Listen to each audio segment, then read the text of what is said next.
Welcome to DC. And here it comes. Swing and a miss. And a World Series Game 7 winning Curly W is in the books. Dagger! It's 1974. The Washington Capitals are the 2018 Stanley Cup champions. Don't like that. I like that. You gotta like that, right? Despite all this, despite the churn, my approval ratings keep going up. We are ready to give our 500% support back to this franchise, back to this city, back to this team after Snyder leaves. And then this is the poo-poo you put on the field. For the very first time, the Washington Mystics are WNBA champions. The Washington Commanders select Jaden Daniels. I'm going to support fake teams that can't ruin my life. Did you call bank? I call game. Thank you. Sorry to keep you waiting. Complicated business. It's summertime. It's summertime. Summer stinks, man. I'm just not a fan. I don't know what else to say. I'm not a fan. Episode 343 is upon us here, FP. It has been weeks since we last discussed things. We've had several drafts happen for different sports. We've got some new Wizards in town. We've got what was rumors, but now have been confirmed facts about new, colors coming back. I see the hat on your head. It's beautiful. But I gotta be honest, I just don't like summer. I as a kid, I think we all loved summer. I won't speak for you. I hate summer. I'm over summer. It sucks. I've never liked summer. Summer. It's terrible. I remember being so much more fond of summer as a kid. There is a direct correlation between your enjoyment of summer and how much money you make. And the more money you make, the more you dislike summer, because you realize you don't need summer for beaches and pools and boats and vacations. Oh my! When you're a broke high school kid, you need summer. That's when you get all your fun. When you're a working adult, when you're a young professional, summer's terrible. Fiscal year changeover, deadlines, people going on vacation, so your workload grows. Hold on a second. Your utilities go up. Are up. we young professionals in We're your young mind? Professionals. Okay, we're not middle-aged men. We're young professionals. Man, let me hold on to the youth, okay? All right. But yeah, summer's terrible. It's all about fall. You're right. Yeah, I feel like summer is for brokies. It just is. Yes. Yeah. Like I can go on vacation anytime. I can like rearrange my life and go like. And it's not a flex. I'm just saying in general. What's so great about summer, especially in DC Metro? Like it's hot. I think it's rained 94 days in a row. This is our 14th flash flood warning. Everything since floods. the end of May. Right? I don't understand. And I'm not going to go on the jag about drivers in the area. I'm not even going to do it. But what am I enjoying right now from a seasonality perspective? What fruit? Okay, I love watermelon, but I can get watermelon in November. Yeah, no. Right? Like a really good peach. Nobody cares. No. Summer is stupid for one fact. When I leave my truck or my house and my glasses immediately fog up because it's 100% humidity outside. Yes. It's the dumbest problem to have. I can't do summer. Summer stinks so much. And it's like we're getting teased by football stories here. Like since we last met or potted, we've seen each other obviously in the fourth dimension in real life. But we've had the schedule release. We've had confirmation on, Skins and Fins in wherever, in Portugal, in Spain, whatever. Yeah, Spain. Thank you. And honestly, the biggest news, football team related, is the colors. I mean, they fixed the colors, right? And it's a little bit of a tease because it looks like we're only going to get burgundy and gold 3 or 4 times this season. Just still super annoying that we're going to be staring at ketchup and mustard and trash bag black, but okay, like it's a start. I really do feel like we are on the precipice here of like the name's not coming back. I don't know, man. The name might be coming back. The colors in the logo might be close. That name might be coming back. Well, I mean, closer now than 1 to 3 years ago, for sure. Sure. You got the president saying it should come back. You got ownership. The president's also like in the I know. frame on the. I'm just saying World Cup, that's whatever. that's heavyweight. But you got ownership slowly testing the water with especially with the video for the uniform change. Yes. There's a lot of reference to the name and showing the name in like real published graphics that we're putting out. So Sure. There's a little bit of reverence around the name, but are you telling me if they stuck the script R that's on your hat on the side of the helmet, you'd be upset? not at all. I'd be fine. But why? What is it standing for? You need to call us history, the Renegades. I don't know, whatever. I think there's a Renegades. I don't not bad.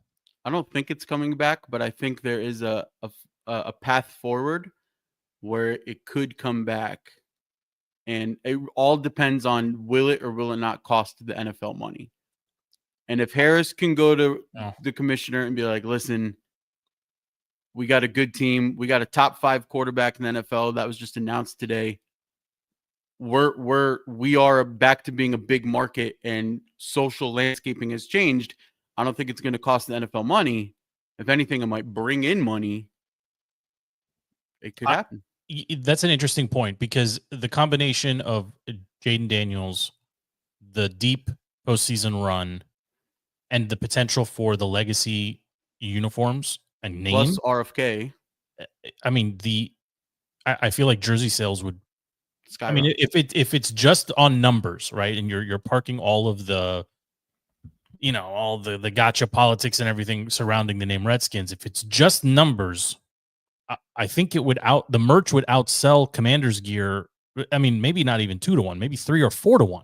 Like, people would go buy it, even if fans of, maybe not in season or in division rivals, but you look at what the Chiefs have been able to do with Mahomes, right? I mean, that jersey sells.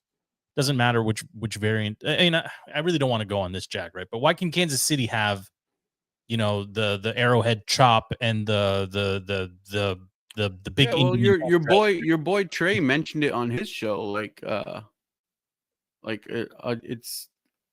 It's happening, right? Like, it's the landscape is now. There's people kind of growing weary of the quote unquote woke sentiment, and they're like, okay, like, I think we've proven that it doesn't belong with like team names, mascots, things like that. Like, there's a way to push, the agenda, and then there's a way where that it's just kind of white noise. And I think more and more people are realizing names and mascots, that's just white noise. That's not actually warranting like true change and equality and whatever other letters you want to use out of DEI, but like it's not worth it, right? Like, you're not changing anything too, right? Context matters too. The name is historical. It served a very real and honorable purpose when it was initially selected, and nobody used it as a slur except for sports talks when you made fun of somebody from being a Redskins fan. That's right. That's exactly right. So, I'm not gonna hold my breath that the name comes back. And frankly, I think I'm okay with it not coming back. I don't mind. I would love to see the correct colors with football team, or even with Commanders for that matter. The more you win, the more I don't mind the name. The Commander hype videos from last season didn't bother me at all. No, and when the Commanders were facing the Lions in the in the divisional round, or the Eagles in the NFC Championship, like, I didn't care that they're about the name. Correct. Last thing on my mind. I did care about the uniforms. Yeah, give me the colors. Retire the black completely and forever. That's not who we are. Or just redo the black. No, we don't need it. You don't need it. I'm just saying, if you want to keep the black, burgundy. No, I want all burgundy for color rush. If you redo the black in a correct way, it could be a sharp logo. It's never been a thing here. I know, but it's a thing now. But if you merge the classic uniforms, but give me a black variant of it, I do not hate that.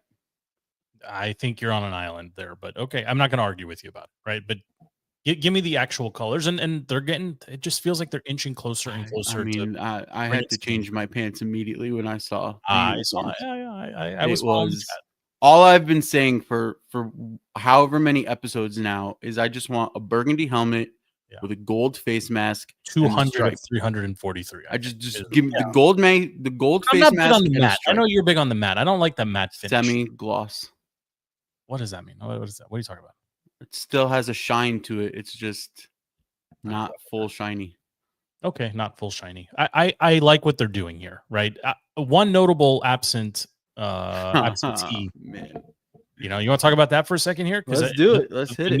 The news breaking out of New York today, right, is Garrett Wilson getting a fat contract, right? Not top dollar, but certainly $32.5 million per season is not anything to scoff at. That helps, I think, to set the baseline for Terry. But he was notably absent in the promotional videos. He's not in the promotional photo shoots. Like he's not really around right now. And if you're a Skins fan, we are both Skins fans. It's got to make you a little bit nervous here, right? And even for the last couple of weeks, there's a discussion about potentially a DC Pittsburgh swap, right? One actual disgruntled vet in TJ Watt for a maybe slow to negotiate. I'm not going to say Terry's disgruntled. That's just out of character for him. But where are you with this? I mean, do you think it gets done? And do you have a number in mind? Because I have a follow up question. But do you think this will get done? And I'll ask you separately about the money. I think it gets done, and I think there's no the media. I think it's just a problem of summer, right? The media has nothing to discuss, so there's a stopwatch on contract discussions with a star wide receiver. It's what you need to discuss on podcasts and news shows and whatever. There's nothing else to discuss. So you discuss it, but I don't think until you get into training camp, I don't think it's a problem. Do you think this gets done for $30 million or less a season? Garrett's Probably at 32.5, DK's at 33, just a couple of CDs at 37, 38. He should be at like a 35. He just should be based on his numbers. You'd pay 35 based on his production. Yeah. I don't think I can go that high. It depends. And that's the thing, right? Like in the NFL and with your front office, and I'm not trying to glaze Adam Peters or anything, but it depends on how you structure the contract, right? There's Howie Roseman's out there for the Eagles, and he's pulling in huge star after huge star after huge star, and the contracts are never an issue because of how they're structured. So if you want to backload, front load, change it into signing bonuses, do whatever magic you need to do, get Terry his number, but do it in a way where you have sort of an escape clause that if he does go over that 30 and over cliff, you can fix it, right? You're not tied down to it. And it's actually wild because he doesn't feel like, to me, when you say Terry, it feels like he's been in the league for like 3 seasons. You don't realize that he's season 9 or whatever. No. 6? 7? 7 maybe 7. I'm gonna look it up. I think he's going into season 7. I think he was not 3. I mean, not 3. He's been around, right? He's been around through, the Gruden. I mean, he started with the Gruden administration. He's our last. Him and Trustway were our last Redskins players. That's right. So he's been here. But I mean, based on the numbers alone, he's worth 35 a year. The production's that you saw it last year. The production's there. Is DK worth 33 based on his numbers? I don't think so. I mean, DK. I mean, yeah, kind of. He is. I feel, to me, the number just seems really bloated. Like when you talk about like Chase or CD, I'm gonna say okay.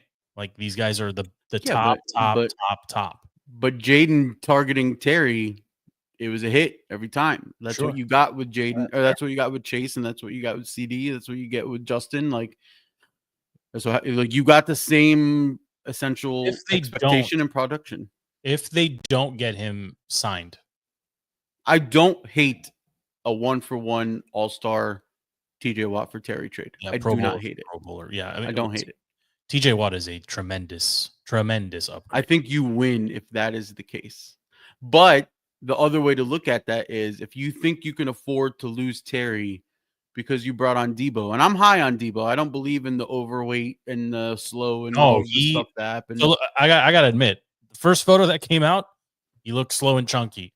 The second photo that came out, he looked like a brick house. Yes. But with that being said, if you think you can afford to lose Terry because you brought in Debo, You lost on that trade. You lost on the Debo trade because your wide receiver room is not as good as it was last year with Terry gone. And Debo being your replacement. It's not as good. That's fair. That's fair. I think you're. But if you bring in a TJ Watt, it's washed. Yeah, exactly. I think this is a tough one for me, FP, because I think your offense right now, as constructed, is. I mean, it's like it's a sleeper.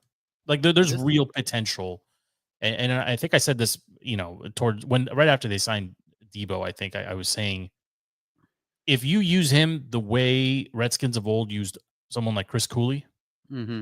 Like a half tight end, half H back, goal line, running threat, like Swiss Army knife, man, does that give you a different dimension, especially even if you get similar production out of Ertz and you get more production out of, the other receivers on the team, or if you just get same level production from everyone across the board and you add Debo to the offense, you're in a really good spot, right? Is it enough to pass Philly? I don't know. Well, what happens here is it also depends a lot on your rookie class, right? If Jalen Lane is truly a Deshaun Jackson style break the top off a defense speed threat, because Terry doesn't have the speed, right? Terry and Debo right now are sort of similar in what they can do, where it's fair contested catches and yak, right? Yeah. If Jalen Lane is your top end speed guy, and Debo is healthy, they remind me a little bit of now that you said it, it's a little bit reminiscent of Pierre and Deshaun. Pierre, I was going to say Pierre and Santana. Oh, well, yeah, that too. Like very sure-handed, short and mid-range, receivers. They're going to catch the ball if it's around them.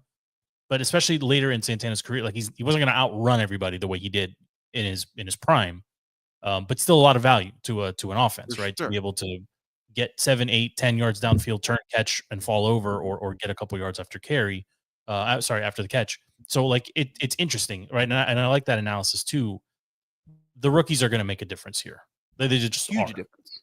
Yeah, and it goes even further, right? Like if you want to say like my sleeper pick for off-season training camp, preseason games that it's gonna win the fan base.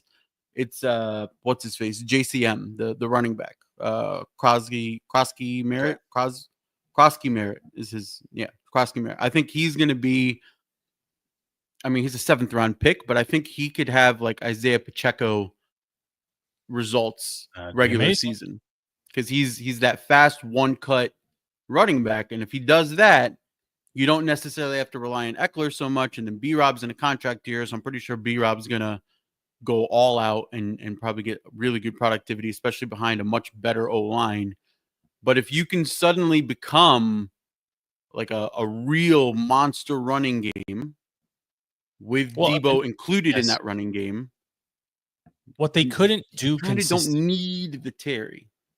I hear you. What they really couldn't do down the few games where they had like a legit lead, they couldn't just. I mean, I'm saying it now, and I'm trying to think back. There were several games that ended with the ball in Jaden's hands. Several. Yeah. Right. Start of the season, B-Rob was able to help put away games. Yes. Back the season, he lost that a little bit. Yes, and that's really where the improvement is needed. Yes. Right. To have a small lead. That could also be like an O-line improvement. Well, and the O-line is improved, right? I mean, you can debate whether the D-line got any better, but the O-line 100% got better. I'm ready to say this is a top 5, top 3 O-line in the league. Come on. What do you mean, come on? No. Tunsil is on your top 100 list right now. He's like, they're saying he's like the 6th or 5th best left tackle in the league. Who is saying this? He hasn't played a snap of pro ball. Who? Tunsil, bro. Tunsil, not Connerly. What's the? Yeah, I got him mixed up. Yeah. Tunsil. It's preseason, whatever. Yeah. But Tunsil's also like 50. No, he's not. He's the Texans guy, right? Yeah. All right. I got to do some scouting. I got to get ready for football season. That's what happens during summer. You lose a beat. Yeah, I feel like I lost my fastball here. Like it's Tunsil is turning. Actually, I think today is his birthday. No, he's turning 30. It was just his birthday. He's an addition. The rookie's an addition. I get it. And it's not like the offensive line. I mean, they were not good, but They were not the weakness last year. no. I mean, well, no. In the end, the D line is where you had to make huge improvements, and they really haven't done that yet. So yeah, not really. Yeah. No. I mean, So that's why maybe Kinlaw has like a magical resurgence of a year and surprises everyone. I don't think so. But that's why if you're going to lose Terry, lose him to the Steelers and get freaking TJ Watt, because that is a tremendous upgrade and in a need. I still think Hendrickson is out there for the Bengals, not locked up yet. So yeah, what's happening with that? I don't know. It's the Bengals. How much sports content are you consuming during like the summer season here? Are you like Me? locked in daily? Are you still watching? No, like there's no good sports shows to watch anymore. Like, you know how much I loved Good Morning Football. They lost Schrags. They lost all the good. Is it off the air? No, it's still on. It's just not worth watching. Okay. It's just a terrible cast now, and FS1's a terrible cast for every show. FS1 is a terrible. Yeah, that's what I'm saying. Whole thing. And ESPN, somehow, some way, they're still talking LeBron. I just, you know what? Like I can't either. You know, there's no like, it's you can only listen to podcasts, but all the podcasts are talking what we're talking about. They're just regurgitating other podcasts. I do still enjoy PTI. I got to be honest. I don't consume it on TV. I consume it as a podcast that I can like speed up and commercial skip. Yeah, that's not bad. I still value very much Kornheiser and Wilbon. I still think they do a really good job covering everything. I listen to them regularly during the NBA finals as well. But you're right. Like in general, there's nothing that I tune into on ESPN with any regularity anymore. Right. And it's been a long time. I mean, you know how I feel about Around the Horn, right? I mean, that's gone and RIP. But summer in general, I feel like, I mean, I do feel like I've lost a little something here because we were doing this every week and then we just kind of cooled off and, you know, life happens, whatever. But I mean, how much, I want to pivot here and just talk about the NBA for a second. How much of the finals did you watch? I watched all the finals. All right. What'd you think? I mean, I want to talk about Hallie separately, but the quality of the NBA postseason, if you had to rank it just based on like recent memory, how does it feel in your mind this postseason versus postseasons of past NBA? I'm going to call it a breath of fresh air. Okay. Having the new guard step up and you have new players to really root for, new teams to really root for, and kind of that late 2010s era of NBA of the super three-headed monster teams not necessarily being the formula anymore. Seeing the Pacers, seeing OKC, seeing these teams kind of, even the Knicks, seeing them be exciting. I mean, there was a lot of exciting games this playoffs. A lot, yes. And in the finals too. I mean, it sucks what happened to Hallie, but yeah, I mean, it's just a breath of fresh air. There's a lot of injuries. I mean, it was entertaining to tune into. We saw Dame go down with an Achilles. We saw what's his face on the seas. We talked about him. It'll come to me. What's his face? FP. I'm blanking. Right. Must be summer. Oh, freaking Tatum. Tatum's leg exploded, and then obviously we saw Hallie. The Pacers deserve a tremendous amount of credit, and I got to be honest. As good as OKC was down the stretch, and I, fanboying them up a little bit, and I don't mind watching SGA and that team. I really did want to see Indiana pull this off.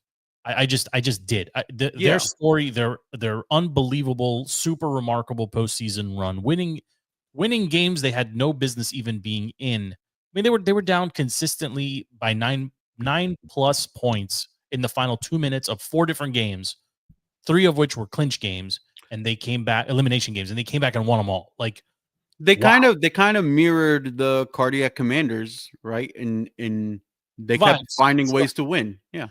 But consistently and at the end of games, right? So like it made the NBA appointment television, which I feel like it hasn't been that in like a decade.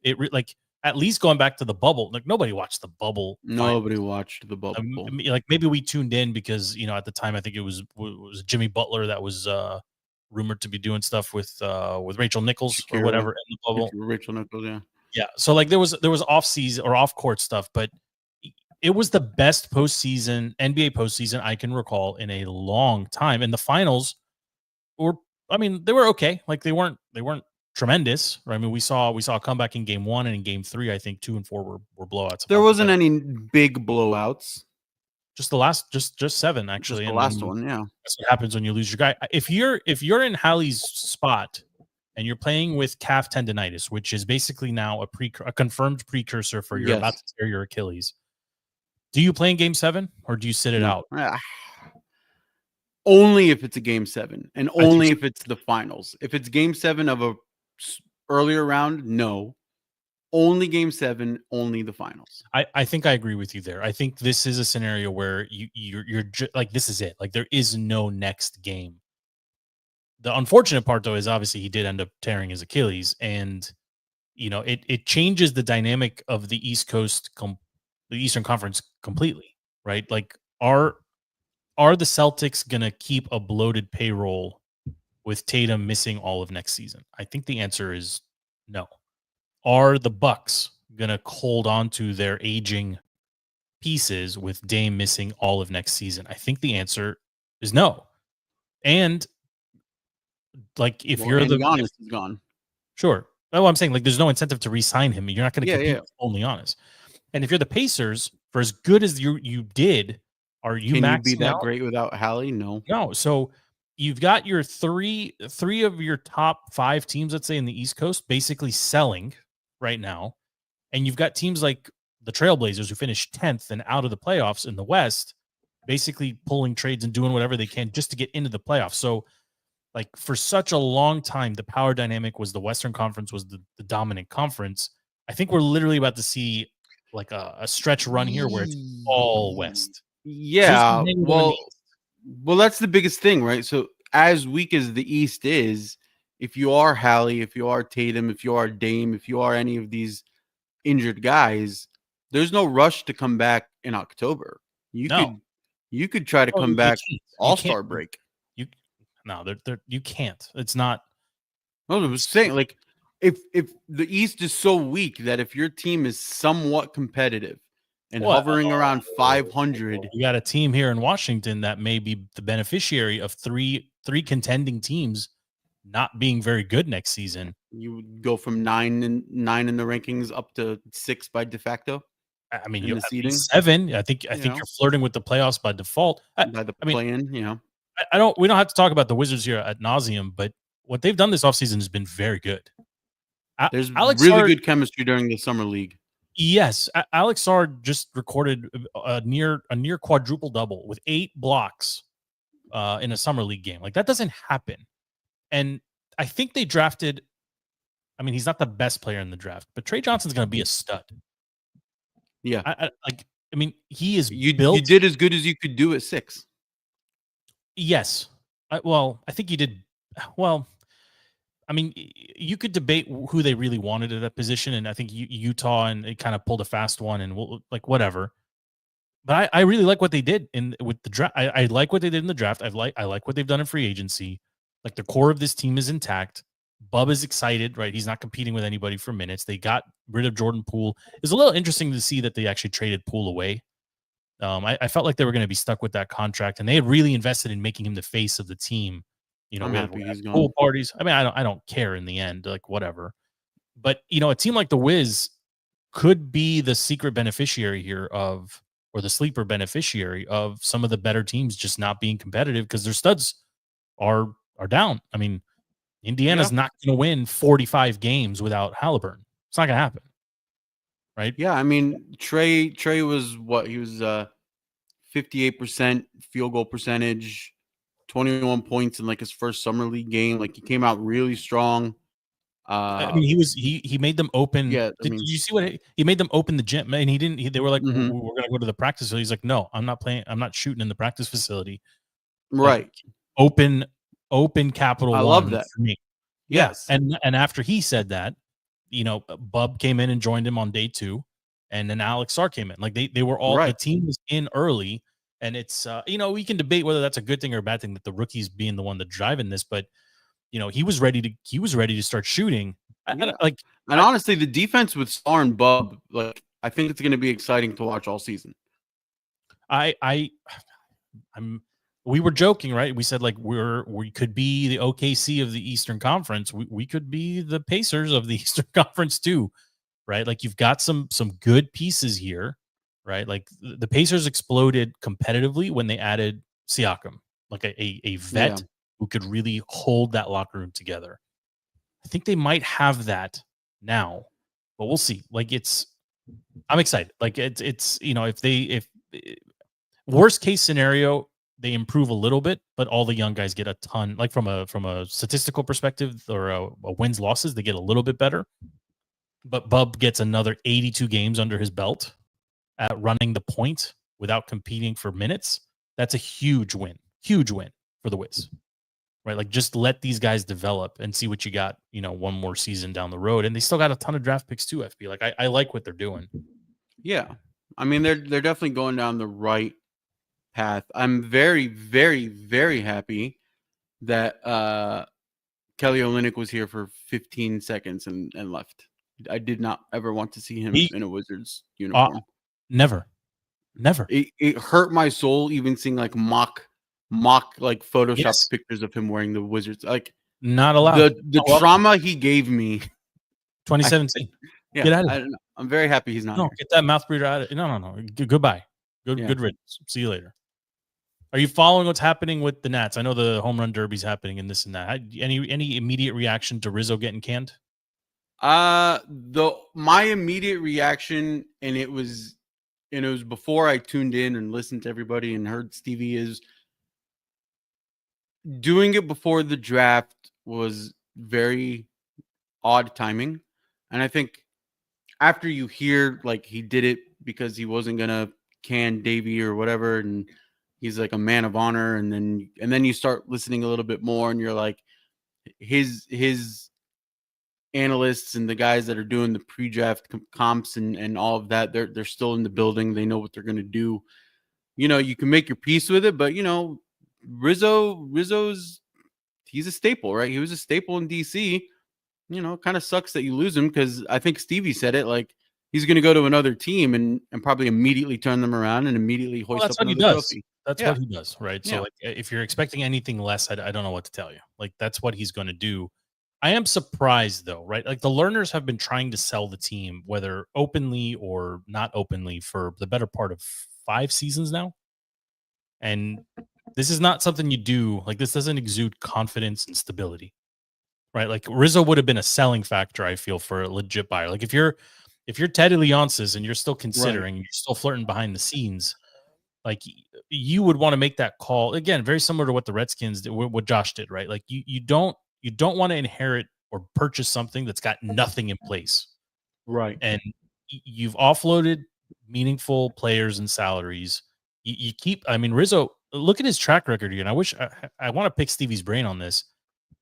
Has there been a season that has gone by where legitimately there is no one to be excited about in a Nats uniform? I don't think so. I think even after the big sell-off and you lose Soto most recently, you had Cruz. Now you've got Wood. Like you've got these guys that just he keeps finding. Well, guys. like Rizzo is the magic that makes you like the initial shock of losing. What's his face? We just said his name. What was his name? Soto.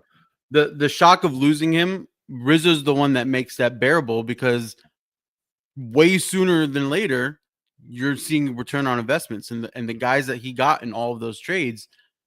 You're like, yeah, okay, the Nats won that trade, right? Because Soto's fallen off a cliff somehow, and yeah, the Nats are looking. They have a bright future. They have another big bat, absolutely. Yeah, I mean, what he's doing right now is incredible, right? Like from a statistical perspective, and this is Baseball Joe talking here, but like I said, a couple seasons ago, we were, down in the dumps. We don't have a big stud, and you get Dylan Cruz out of nowhere. Then this season, like the emergence of JW is like it's out of nowhere. It's seemingly Right. right. He's in the home run derby. I mean, he's in bombs left and right. He's the first player. There was a crazy stat a couple weeks ago. He's the first player since Barry Bonds to get walked 5 times in a game or something nuts like that. So Yeah. like that's all Rizzo, and that's all gone now.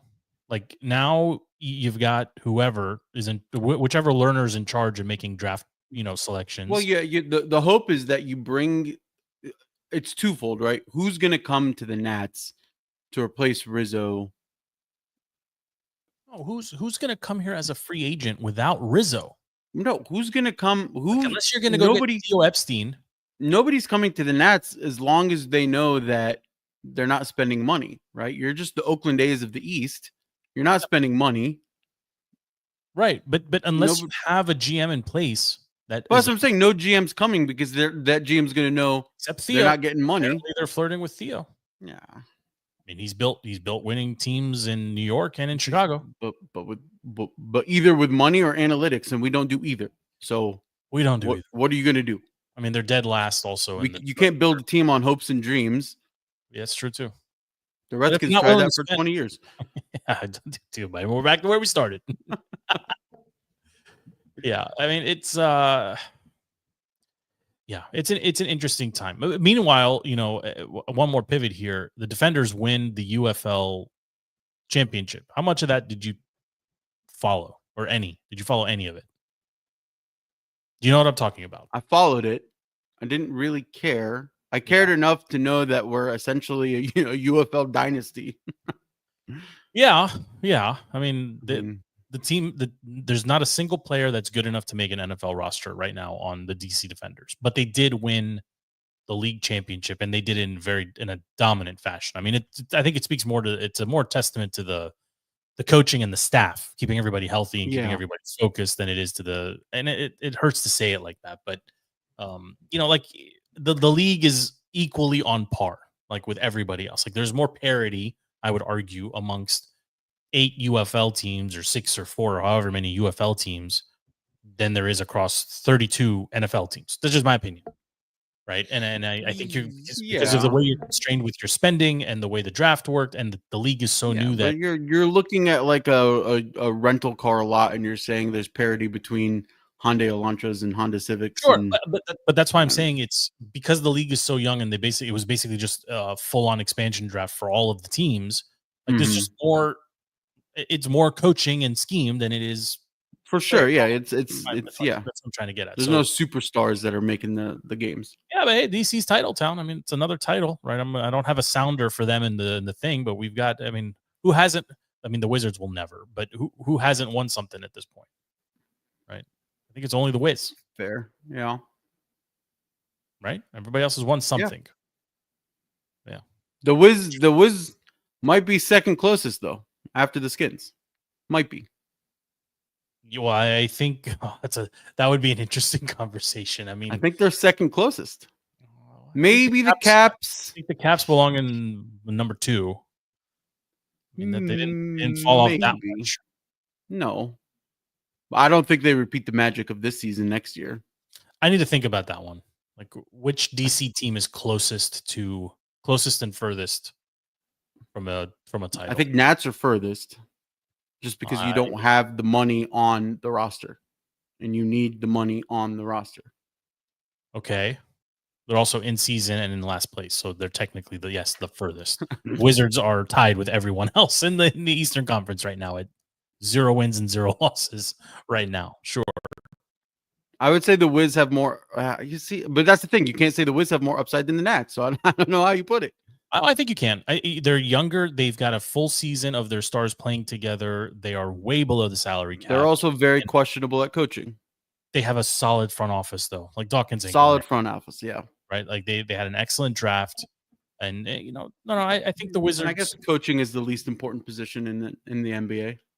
Yeah. But, the NBA at large, you look at it. I mean, there was somebody posted in our offline chat, the average age of the superstars that the NBA continues to market is 38.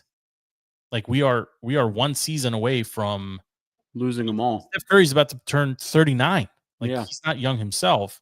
Clay is not. I mean, Clay's not in that pantheon of faces of the league anymore. Kyrie is old. Like this is a This is it. Like we're about to see a full on changing of the guard, and it's SGA. Then I think, do you think the NBA is a little embarrassed that he's the face of the league, that he's the MVP, right? Like, is SGA? I mean, that contract is It's absurd, monstrous. It's absurd. But is he worth that kind of money in the mid 2000s? What is it? It was 4 years, 287, 285. Yeah, it's like 70 around. It's like 68 and change per. That's insane.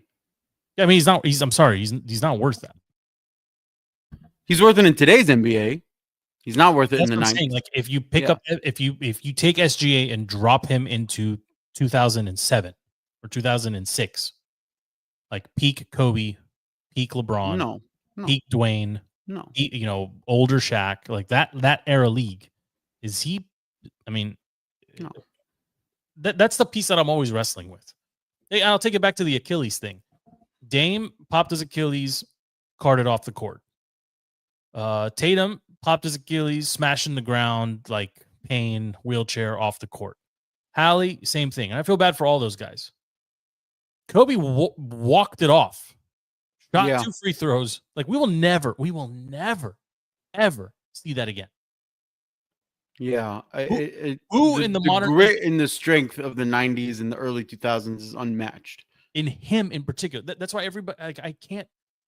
I mean, you said it earlier. Like the talking heads are still talking about LeBron. I can't talk about LeBron anymore. I can't.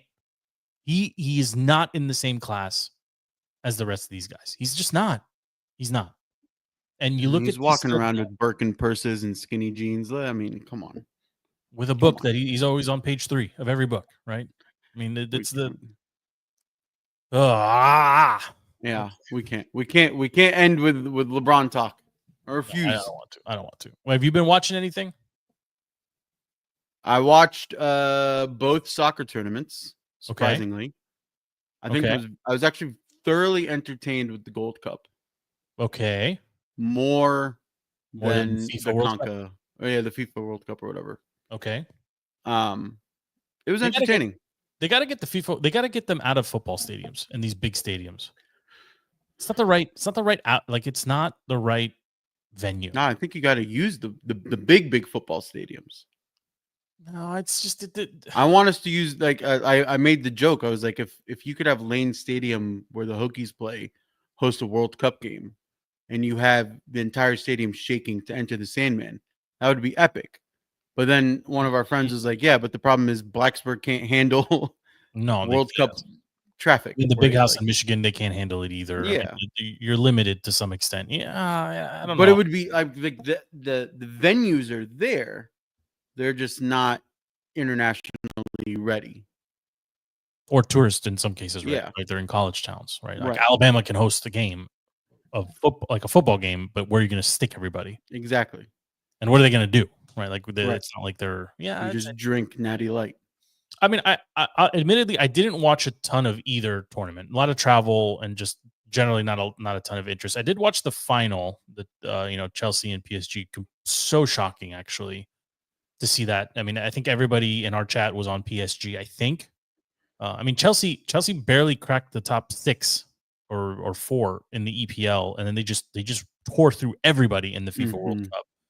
The Egyptian team Ahly, like everybody was out there jocking Ahly. A lot of folks that we know were out there. You gotta enjoy it, which is fine. It's good fine. Representation.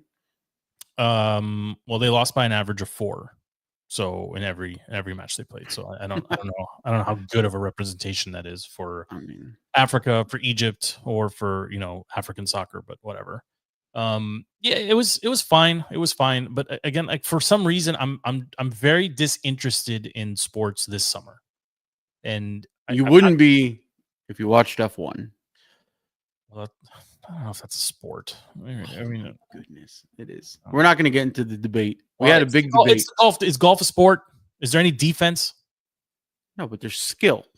But there's no defense. Highly fine-tuned skill. Right. Sport doesn't mean defense. Is Olympic swimming not a sport? That's literally what sport means. No, Olympic swimming is not a sport. Swimming is an activity. Olympic swimming is not a sport. Michael Phelps is there defense? Won all of those gymnastics is not a sport. Is there defense? No. So then I would challenge. Like, we got to define sport then. Okay, I think you're talking competitive sports versus I'm saying if someone's individual not sports. trying to stop you from doing Also, something, F1 does have defense. There's a lot of defensive driving and maneuvering that you have to do. You can spin it however you want.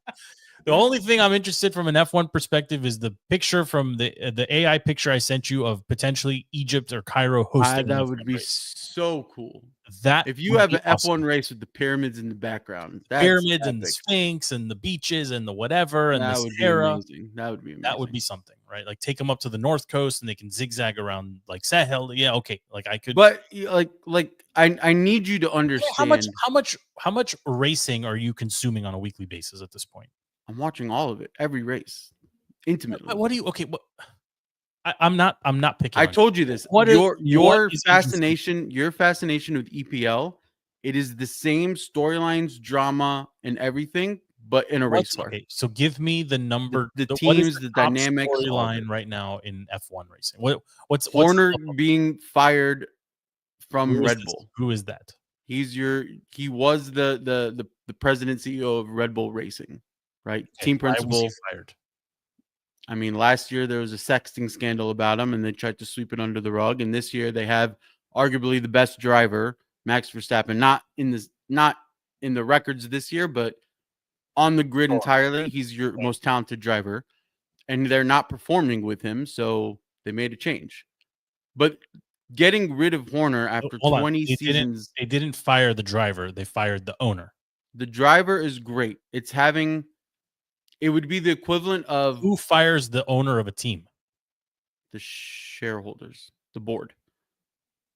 Okay, so he doesn't own the team; he's the team principal. Okay, he's the CEO. So who takes over now? There's like his second command got bumped up. There's like a second team. What tinkering is the new guy going to do to make the car go faster? I mean, you're literally talking the dynamics of F1 is because every week from race to race, you are tinkering that car and you're making small changes within the rules that you're allowed to make. We're talking like millimeters on your spoiler, angles that it's tilted, suspension, tuning, all of it. Small tinkers to make that car more drivable, faster, better on a straight line. Paying for this content? Are you paying like OnlyFans subscription to like watch racing? It's on TV.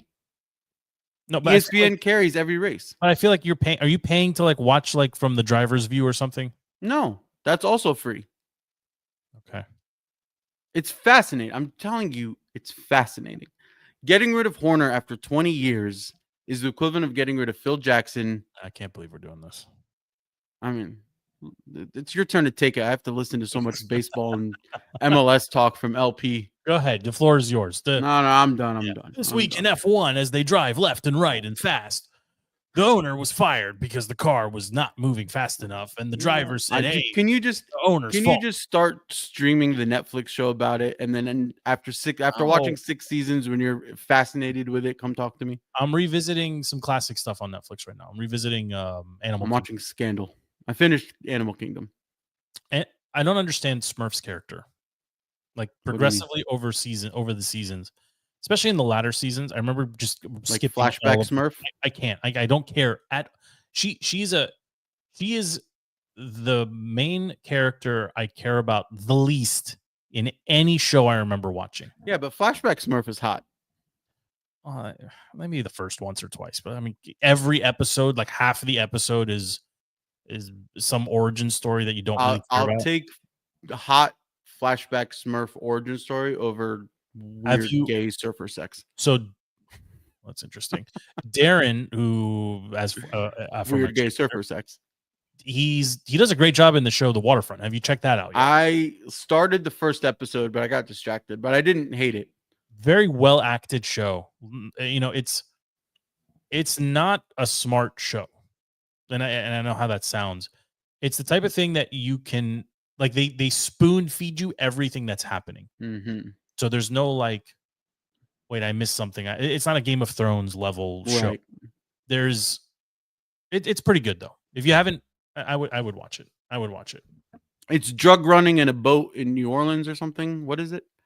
It's a fictional town, and the owners of the fish wharf and the restaurant it's like it centers around them, but they're like involved in everything. It's good. It's 6 or 7 episodes. It's easy.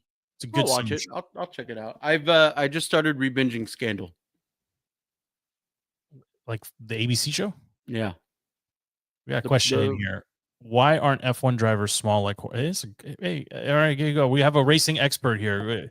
So as they go left and right, they're inside, actually fast. they're not that big. They are relatively small. They have colon broom ads running constantly for F1. Like, no, you need to clean your colon like Max whatever. So you. What are you watching? Faster on game I day. think your algorithm is speaking to us right now, Joe. If you're getting a lot of colon, I send you my stuff. You don't click on them. You don't click on anything I send you. It's actually. I refuse to let you interrupt my algorithm. You need a new account just so I can spam. I need to make a Finsta account so I can open your. Okay, but it's a good question. Why not hire the smallest, lightest, like femme males to race the cars? I mean, wait, isn't Danica Patrick in this? No, or is this something else? No. What does she do? Would you trust? I mean, whatever I'm about to say is going to get me canceled. Please don't, because I don't want to edit it. I'm not. Just hit F5. They are correct in who they have hired to be their drivers. Size, but the question is a good question. What, like, if they're not big guys, it's not like a bunch of FPs sitting in an F1 car. They're small guys. But wouldn't the flip side like LP sized? LP sized, but like with muscle. So that'd be Stevie size then, I think. Yeah. He'll never hear it. Unfortunately, it's a great compliment, but he'll never hear it. But the can't you just adjust the race car to be faster or no? Have every race car has to follow the same set of rules. So within those rules, there's a little bit of play. The most compelling storyline that I just asked you for from the world of FP's F1 racing was not even something race related. It was about the owner being canned. I'm talking to my audience. If I told you about the race related drama, you're not going to care because you don't follow the drama between the drivers. Okay, where is the next race? That's a great question. Not Cairo. Let's see. Next race is Belgian GP. Okay, so what time on Saturday, or is it Saturday or Sunday? Sunday, 9 a.m. Okay, so what? Okay, so 9 a.m. You're gonna. What is your preferred snack? Give me the whole thing. Like, what are you doing Sunday at 9 o'clock? You go to wherever you end up getting brunch. You ignore the conversations that everybody's talking about with their stupid babies, and then you put F1 on your phone and you watch the race. So you will sit in public with all the stupid babies and watch the beginning of. And how long does it last exactly? An hour and a half. The whole thing. Yeah, it's a race. Races are fast. This doesn't make any sense. You and stupid Matt the Met are chatting for like days about the stupid race. For days. There's so much technique that goes into it. Oh God. Oh my God. Listen, all I'm saying is, listen, you love the EPL. What makes you love the EPL? There's an offense and a defense, and they're actively trying to beat each other. That is exactly what happens in F1. What is defense in F1? You have 2 drivers per team. Okay. One driver is going to race against their other driver to try to win. But typically what happens is top of the grid. Okay. You have 5 drivers that are really good in really good cars, and they're all racing against each other. Cars have you never driven defensively on the road? If an asshole pulls up behind you in a Dodge Ram, listen, pisses you off, and you don't want him to get in front of you on your road trip where you worked for 4 hours. Stupid analogy. Such a stupid analogy. Exact analogy. No, How proud are you when you're on a road trip? Every man feels this. When you're on a road trip and you see all the cars, you're about to hurt me. You're about to hurt me really bad. See all the cars that you're passing. I'm already getting pissed. Do you know what I mean? When you see every car that you're passing, and then your wife's like, "I need to pee," and you pull over, and you see every so deep FP passed. Nothing hurts more than seeing the truck I passed 20 miles ago. Yes, fly past me because one of my kids has to. Now, the motivation that you have when you get back in the car. Do you try to make up that ground, or are you defeated? Gotta catch him. I gotta be honest. So take that. This is the best sales pitch I've ever heard for the stupidest sport. This is great. Take that and magnify it to F1 races doing it at 250 miles per hour. I would be more interested if they had like semis on the course, like obstacles or hotspots or something. Like it's just there's not a lot of passing. Going 250 miles. There is lots of passing. No, there's not a lot of passing. Depends on the track. NASCAR has a lot of passing. Monaco, no passing. Belgian GP, there will be passing. Montreal, there's passing. It depends on the track. When is Montreal? Montreal passed already. Okay. What's like the Daytona 500 or the Indy 500 of this? Everyone, I mean, the cool thing is because it's worldwide, right? So everyone is like its own crazy event. The creme de la creme is probably Monaco. That's the one that everybody wants to win because it's the most historic. Okay. Have you Monza any of these in person? No, I would love to, but not yet. No. Okay. I mean, I'm excited for it. I'll try. I guess I'm telling you, just if you get to the end of not knowing what you want to watch, put on Drive to Survive on Netflix. It's not gonna and just start binging it. Start binging it. Not going to happen. You don't like sport documentaries? No, you guys have been talking my ear off about go watch QB1 or QB15 or you haven't watched quarterbacks? No, I don't care. I don't This care. is a great pivot. This is a great season to watch because all three quarterbacks immediately get like the ending of their season is Jaden Daniels. Not ending of their season because of the Bengals, but like the turning point of the season is because of the Washington Commanders. Even Hard Jaden Knocks, Daniels. but even Hard Knocks for me right now is hard to watch. You're not going to watch the in-season Hard Knocks with the NFC East? I mean, I'm going to try, right? But it's summer. Like I'm telling you, like when we opened the show, I was telling you, summer just does something weird to me now. Like as a kid, like I have very fond memories of summer as a kid. As an adult, summer is terrible. And thus I am terrible. And I don't want to do any of these things. I don't want to do anything. Like my days are long. You're just going to take your pants off and play video games? I would stand up and show you. I haven't worn pants in 7 weeks at this point. Everything sticks to everything. It's concerning considering you've been internationally traveling the last 7 weeks. Well, a couple of those destinations, they're good with muumuus. So that's what we wear. And I understand it because when you go there, you don't want anything touching you. Were you rocking oh yes. And wait, I got Commando? No, I mean I'm not Commando. I need support. You've seen it. I need support. No. You can't be Greg Odening the in the Sahara. Can't do that. Phoebe's boyfriend at Friends. Phoebe's. You have to remind me. Give me some context. Tennis shorts, puts his leg up on the table. I see a lot of brain. Yes, I remember now. Hey, pal, this is a family establishment. Yeah, and somehow Chandler's face, R.I.P., ends up like in it. Yeah, I remember. Yeah. That's good. I did want to do a little OMC. Do you have a little bit of time? Let's do it. There's a good. Here, let me hit our sounder. Was this? I think this has got to be classics. I think it has to be classics. If it's the last prompt you put in the chat, it's classics. All right, let me find. All right, here we go. 1, 2, 3. This is the Off-Season Movie Club, rewatching the classics. All right, FP. I have been sending in movie suggestions to OMC. I still think the bit lives. I enjoy the bit. I was going to do some Independence Day and The Patriot for July 4th. Those are two movies that I historically watch during July 4th weekend. I'm usually in Florida. Do you have a file on either of those? Do you remember The Patriot with Mel Gibson? Not as well as I remember Independence Day, but yes. Independence Day is actually super underrated. It's a great movie. It's gotten better with time also. I don't know why I enjoy it more now. Maybe because it reminds me of like a fonder time. Like Will Smith was normal. Yeah, when he didn't suck. He was on the up, right? Like I don't know. Our boy 20 was in my ear telling me about how terrible his latest rap album did, whatever. But yeah, it's terrible. Yeah, I will. Maybe we'll revisit those two in a future OMC. But I would also add Air Force One.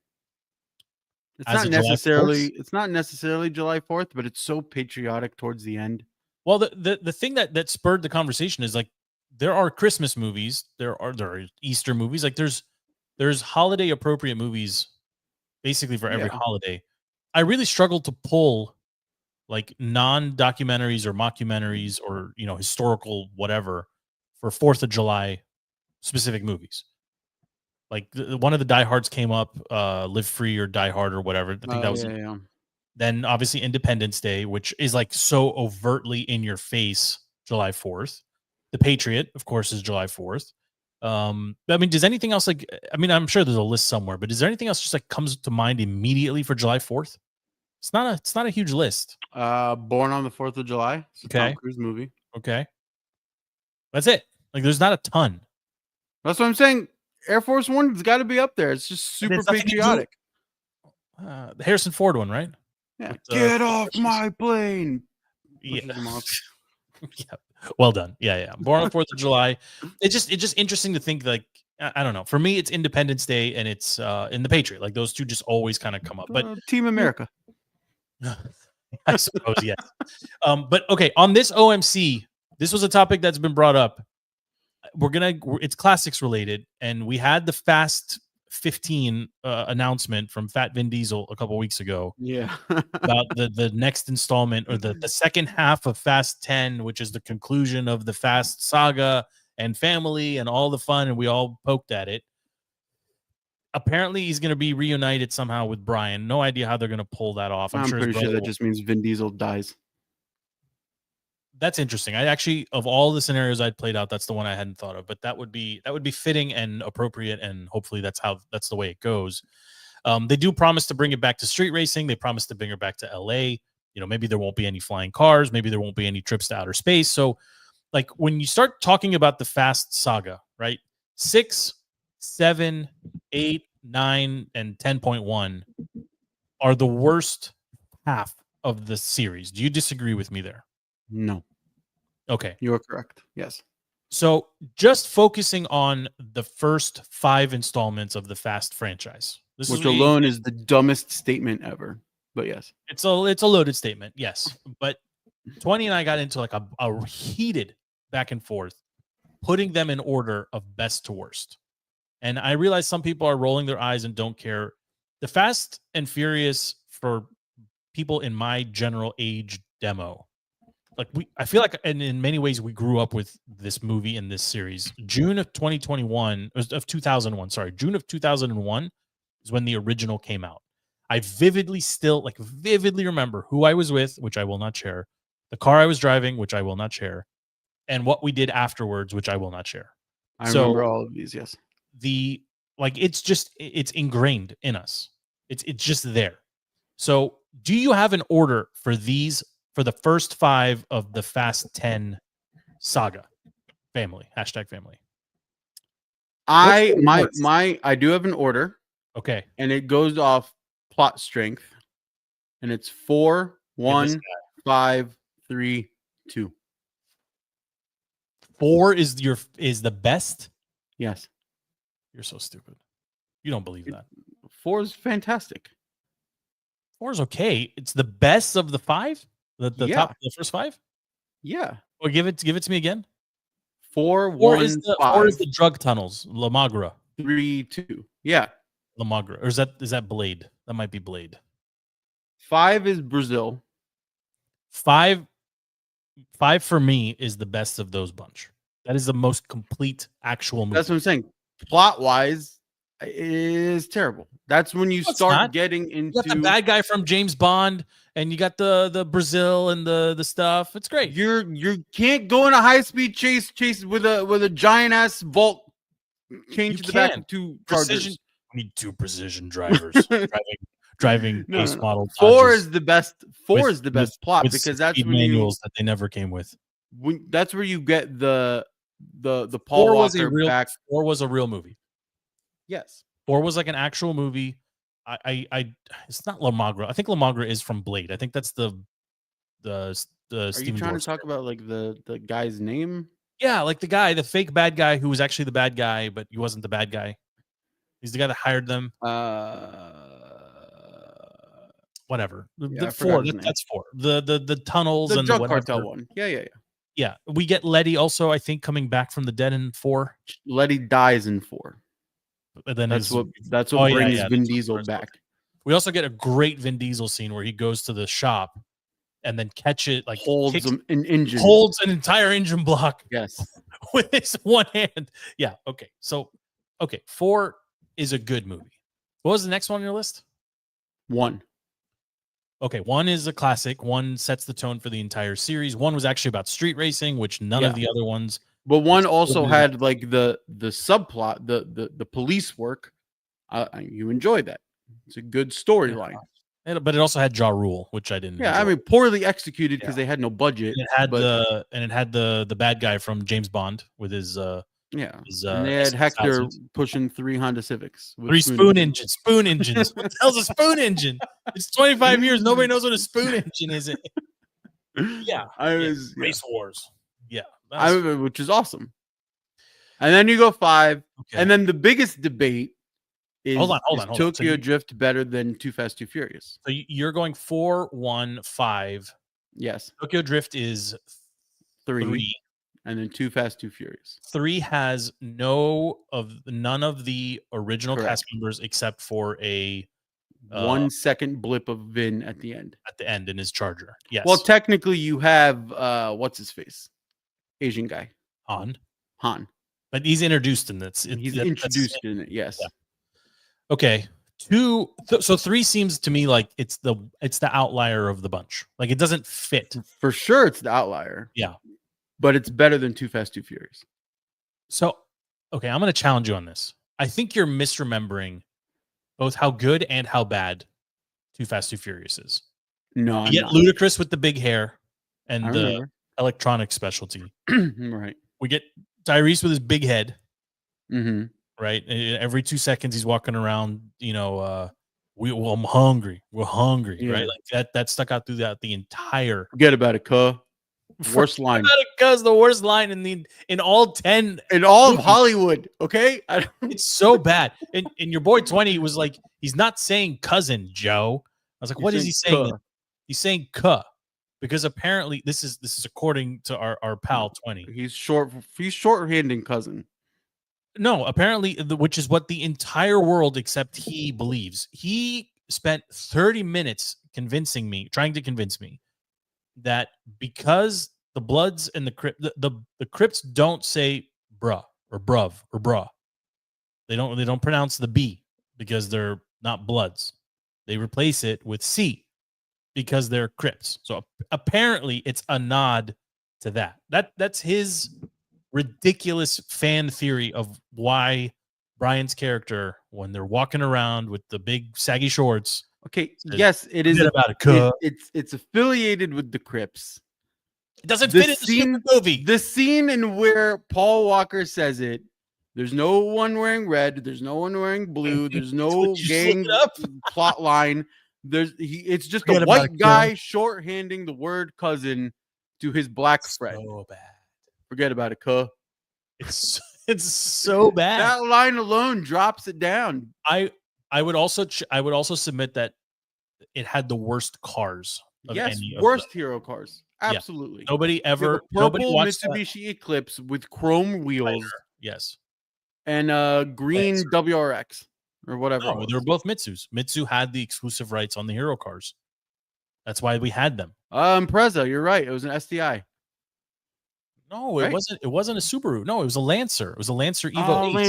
Lancer. You're right. Yeah, it was a Lancer Evo 8 and an Eclipse That's even Spider. worse. Yeah, they're terrible cars. They're terrible cars. But there's also some good laughs in that and some super smoke shows also. Yeah. Eva's in that one. Yeah. She made a brief appearance in the end of 4. Yeah, I don't understand what they did with that too. I don't know why she was in there. She doesn't do anything ever again. She walks up to. No, I know, but then nothing else happens. Look, I talked about this when we watched that terrible movie, Saints and Sinners. There's one character that has never been brought back. Oh yeah. I mean, there's literally people have died and come back to life. Well, Hector's never been brought back. He should be brought back. Well, if they're going back to LA, maybe we will get Hector. Yeah. With his new Honda Civics. Maybe like they could do so much actually if they actually return it to LA. I'm not hopeful, but it's possible. It's gonna be all right. So your order was 4. But yeah, Tokyo Drift is better than Too Fast, Too Furious plot wise. I mean, I think you convinced me, to be very honest. I think I can accept this ranking now. And the Hero Mustang car is awesome. Taking a classic Mustang, throwing an RX-7 engine in it, and making it drift, super cool. I would challenge that 5 belongs at the top of the list because I think the music is great. I think you get the introduction of characters that matter and have mattered throughout. So you get a little bit of the Ocean's 11 in the plot. You get a little, yeah. It's more like Italian Job or Oceans, but it's not. They're not going to space, right? You have an actual bad guy that's a little bit feared. You get a callback from Vince, with like a family element there. You get peak Brian and Mia. There's a lot of good. In 5. Plus the twist, and you add the Rock. But you lose me with that's when the stupidity of the plots. The Rock and Vin Diesel going at it in the shop. That's a good scene when they boost the GT90, they put it back together, and the Rock, like there's some good stuff in 5. So I would go 5, then I would go 4, then I would go 1, and I think you flipped me on 3 and 2. I think I'll go to. I think you forget the excitement of what you felt when 4 came out because you had to go through Too Fast and Tokyo Drift 4 to then get 4 with the core cast back together and really cool cars. Okay. That's where you get prime GTR is in 4. You also get the Challenger. You get some good stuff in there because the second bad guy in that movie he's got a Torino, Ford Torino. Or Torino. Yeah. So you're right. I think maybe I need to revisit 4. It's on. 4 is fantastic. It's on Peacock. I might revisit on the big screen. All right. Well, thanks for entertaining that. I know it's a little bit of a remix here on the OMC, but it's a debate that's long been had, and we needed to hash it out. I think 20's order was. I think he was 5, 1, 4, 3, 2. I think everybody's going to end up with. He was 5, 1, 4, 2, 3. 5, 1, 4. Oh yeah. Okay. So he was. Okay. And he is wrong. Too Fast, Too Furious is the worst. Right. I mean, 2 is pretty bad. But they set the stage for like you have to drive to compete. There was one like really good scene where the two like where they're playing chicken with the two muscle cars, and we need two fast muscle cars, right? And they go race for them. I mean, you get good lines. You get ejectocito, cuz that's a good line. It's a good line. But overall I think it's the weakest offering of, and then 6, 7, 8, 9, and 10, 1 are all bad. They're just bad. It's reverse order of your like 6 is your best, and then 7's the next best, and then 8's and then it just gets worse and worse and worse and worse. They're all equally terrible. 10. I mean, the one with Momoa was so bad with the fire cannonball down the city. Like, the movie was bad, but I loved Jason Momoa in that movie. I don't know, I don't know how he pulled off flamboyantly gay masculine enemy, but I loved it. He did it perfectly. Like his psychopath behind it, like doing his nails while he has the agents with their eyes taped open. It's hilarious to me. It's okay. I think what ruined the entire franchise was Charlize Theron's character. Well, I would say John Cena's not very good either. I think you get. I mean, Statham is in this. I mean, there's some huge names that have played little roles in this, right? And then you have a spinoff too. Like we're not even talking about Hobbs and Shaw, right? Which is what led to The Rock being booted from the whole series because it caused a big rift between him and Diesel. So we'll see what they do with the conclusion here. But it's crazy to think that they've been making these movies since 2001. We're literally 24 years later from the original. Is The Rock gonna? I think The Rock is technically in 10-2. I believe he is. I believe everyone is coming in to close out their arcs. I think he was because he was in the hidden scene after 10-1. Yes, but it requires him and Vin to like buddy. coexist a little bit, which Yeah. they don't want to do because there's bad blood over Hobbs and Shaw, and Statham is. Well, I don't know. The Rock's pretty close to canceled. He might just be doing. Yeah, what happened to The Rock? I don't know. Well, after all the Maui stuff in Oprah, he's basically canceled, and everyone's just sick of him. I think they just have fatigue from The Rock. But I mean, do you remember somebody burning that hot and then flaming out? I mean, honestly, if we might have to have an OMC Rock month, because there's some really good underrated Rock movies where he doesn't play early rock normal stuff. Rock. Yeah, early Rock stuff is there's Drive or Driver. There's Walking Tall, underrated Rock flick. The one where he plays the gay guy. Which one is that?